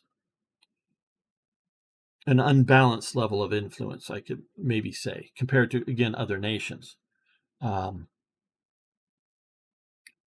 We the U.S. should balance out, like, who's coming into the U.S., whether tourists, temporary workers, permanent workers, whatever, people immigrating to just stay here long term, to become U.S. citizens eventually. Maybe it should be balanced out from nations all around the world. And we should definitely look at things like China, communist China, and that maybe they're doing it in an adversarial way, to steal our technology and other things, where Taiwan, it may not be so adversarial, or Japan, it may not be so adversarial. So we need to also look at that, not just population size or other sort of factors.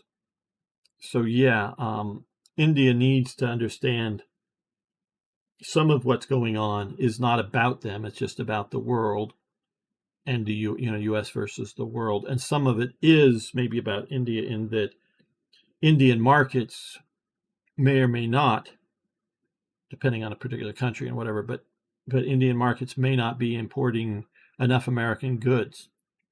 So that may be part of why India. Okay. So, yeah, in 1971, the U.S. team up with Pakistan and send aircraft. UK also solved it with Russia to help, prepare for Russia. Anyway, one C-30 American plane landed in Bangladesh. I don't know anything about that at all. I didn't know that it even happened. Well, your country, your rules.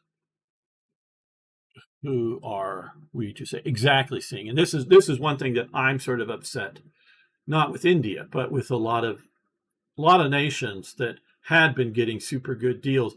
They're upset with Americans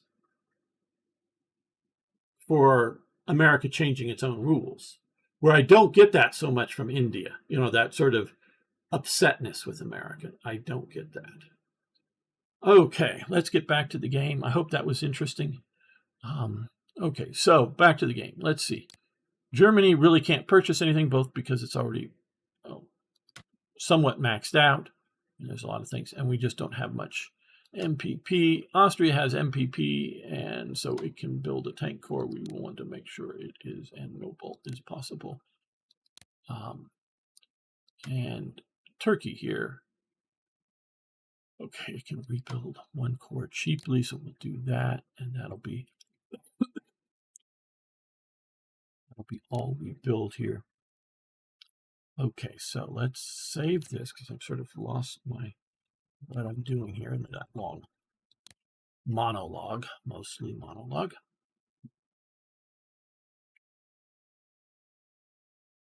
And so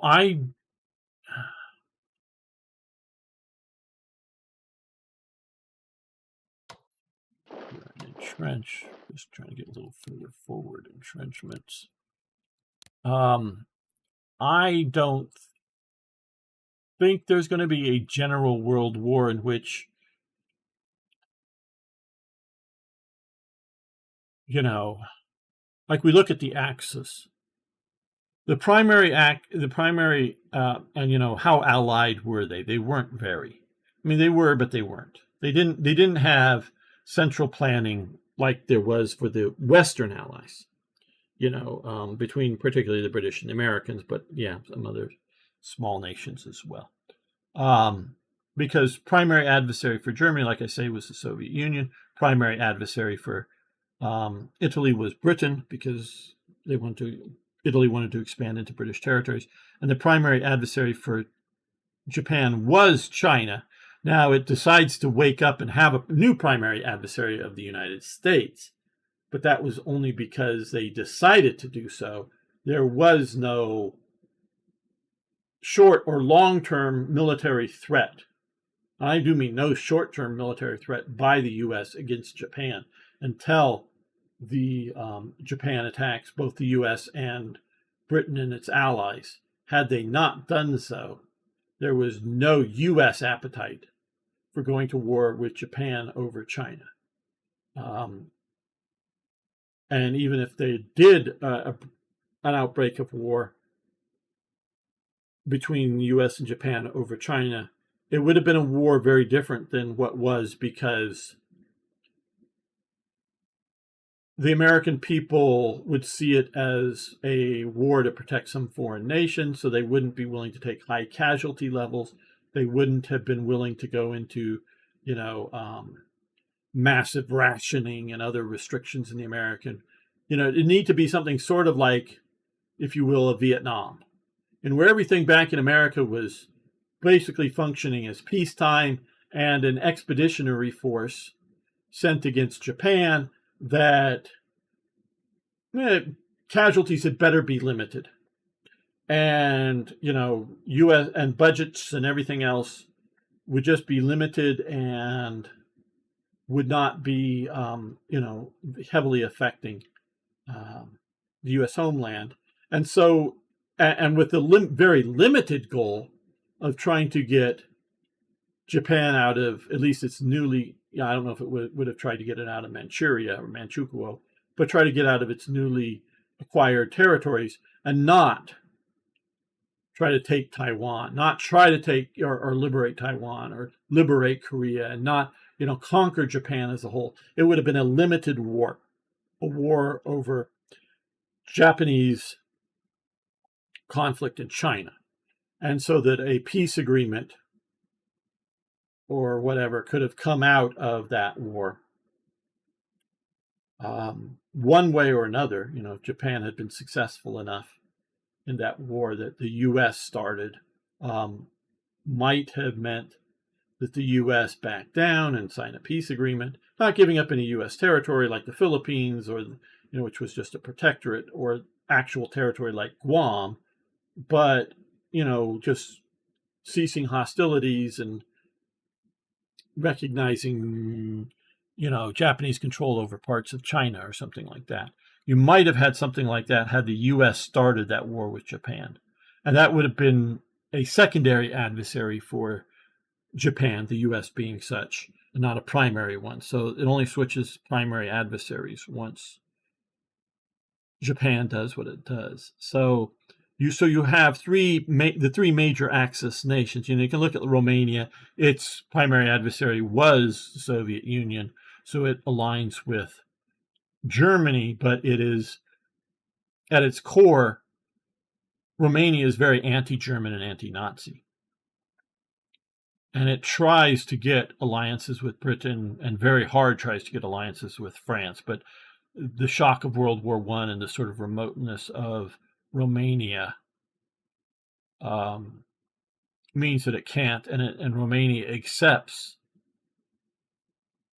losing territory to Hungary and losing territory to Bulgaria because it really doesn't have a choice, and then goes willingly into war with Russia to try to get some of its territory that it's lost to Russia or to the Soviet Union, while that was still a somewhat ally of Germany. So it's rather an anti-German sentiment in many ways with the people, because I also fought on the opposite side of Germany in World War I.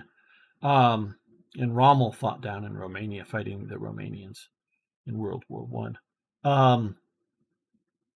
Just because its primary fear and adversary was the Soviet Union, both on the factor of communism and Russian imperialism. So, you look at that, and so you see the situation of the Axis having different primary adversaries, so that they have different war goals and war aims that may or may not be in conflict with each other in the sense of, who ends up with what territory pieces, but focus is very different. So I think the conflicts in the world are going to be regional, more so than a world war in which, we look at the propaganda that the Soviet Union was allied with the West, and we definitely see massive amounts of aid going to the Soviet Union from the West.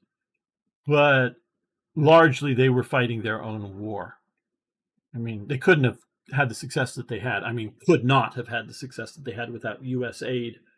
But they were fighting their own war with their own war aims, their own war goals, taking the eastern half of Europe and whatnot.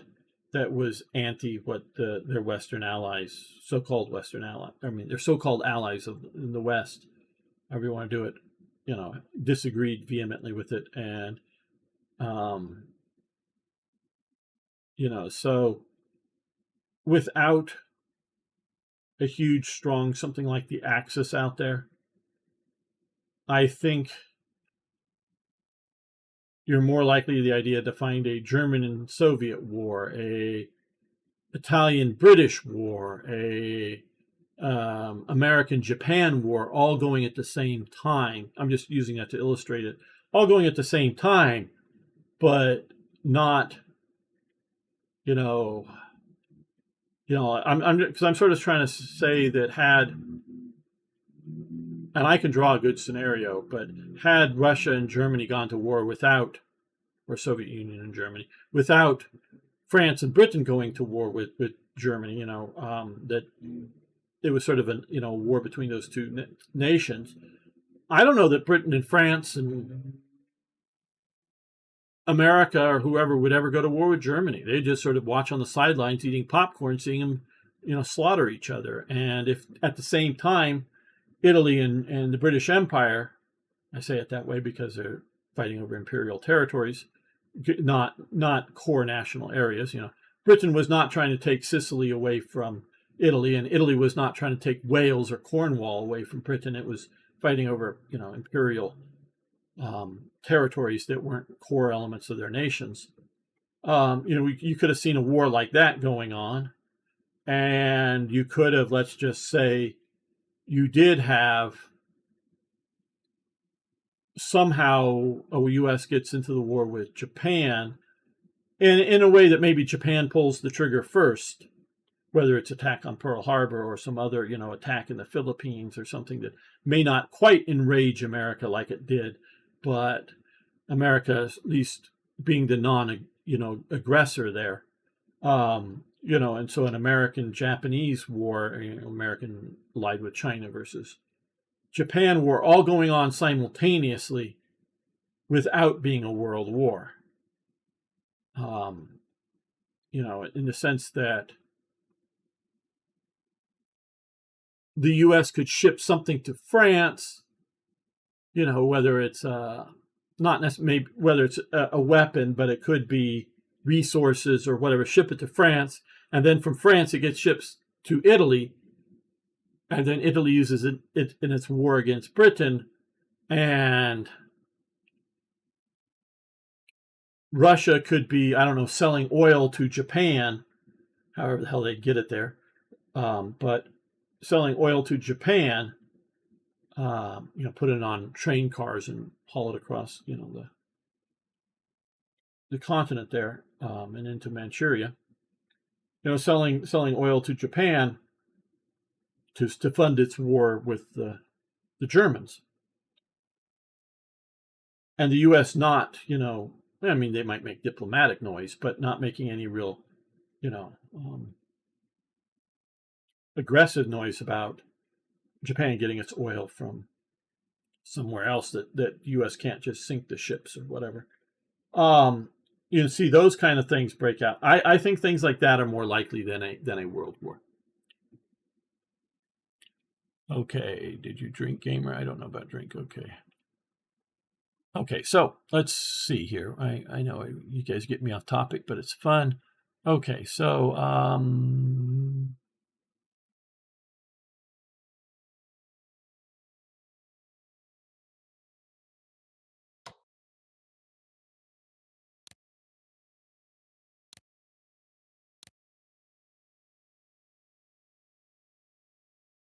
okay, Sing, have a good evening.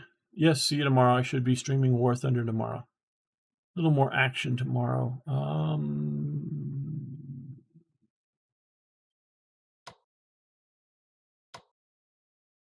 think we're good here. So let's look at the naval situation. I think we got a screen of some lighter ships. We sunk a bunch of the Russian ships. We're trying to move our submarines out into the Atlantic without getting them sunk. On the way, we've damaged the British naval tank unit here. We're going to have a German tank unit coming soon, and after that, a Austrian one. Maybe we'll send. Well, I don't know. We'll see where we want to use the Austrian tank.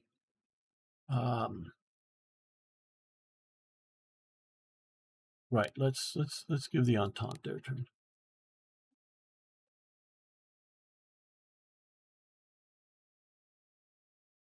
Bolshevik forces grow in strength in Finland.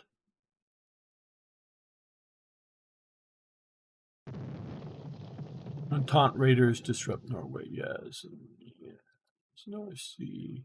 Canada begins conscripting men for the armed forces. Okay. Scientists report progress in advanced subs from 31 to 40 for Austria. Report progress in infantry warfare development. Yes. And trench warfare development. Good. Austria is really becoming the powerhouse in this game.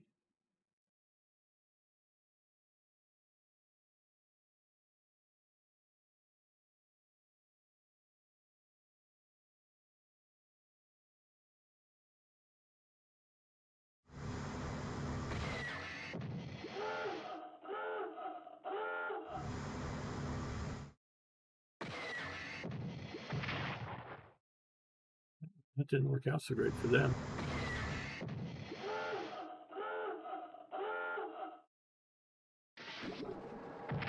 Ouch. Okay.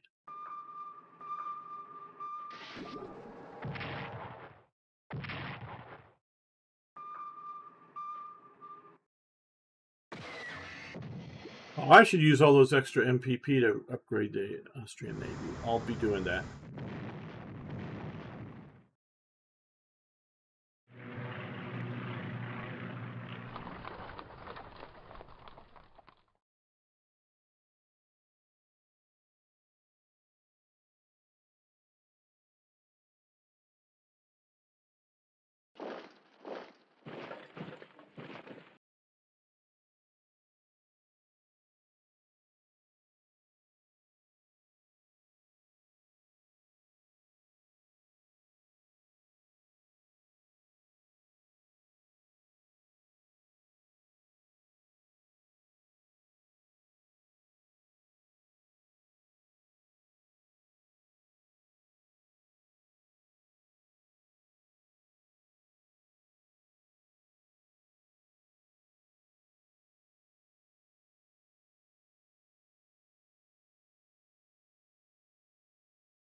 Oh, they use all their zeppelins down in the south. How interesting.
Well, their offensive is not going so well on the Western Front.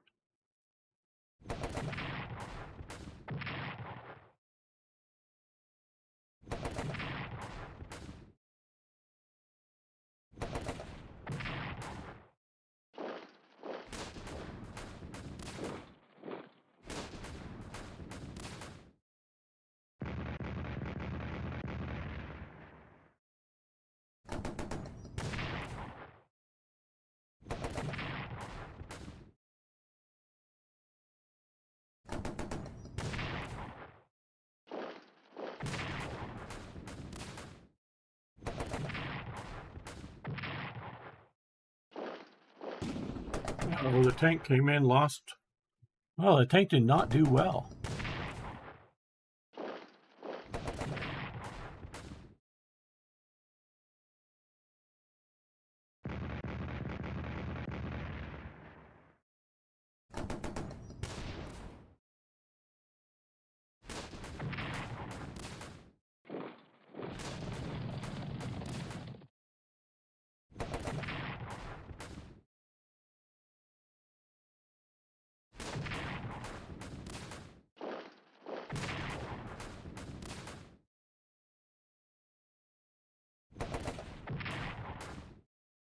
Fascinating.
Well, it looks like with all that artillery, they may be getting ready for an offensive down against the Austrians, or are they thinking they need that to defend themselves? Not sure which. Not sure which.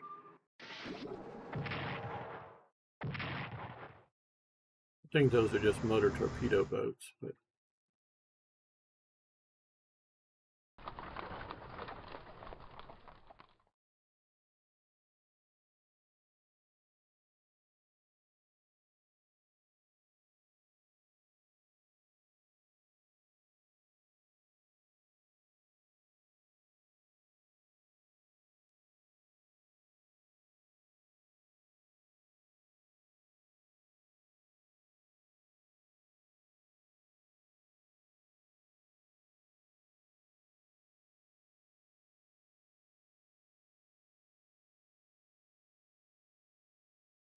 Spain protests after German sailors are found to have brought anthrax into the port of Cartagena.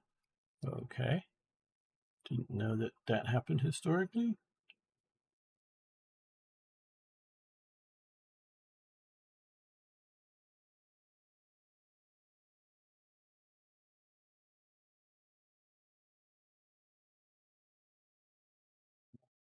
Those, okay. Well, let's save this.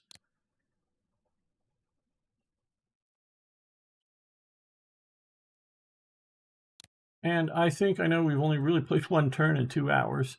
We may get 2 or 3 turns, but it was really fun hanging out with all you guys. I know Sing is gone, but Arno,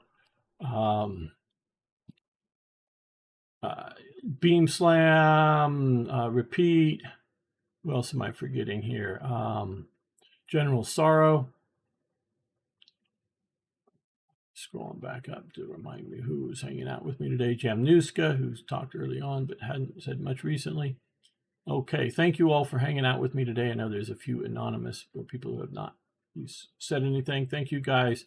Arno and I will be back tomorrow with War Thunder. So if you want to join us, either playing or just hanging out with us, either way is fine. So hope to see you tomorrow, everyone. Have a very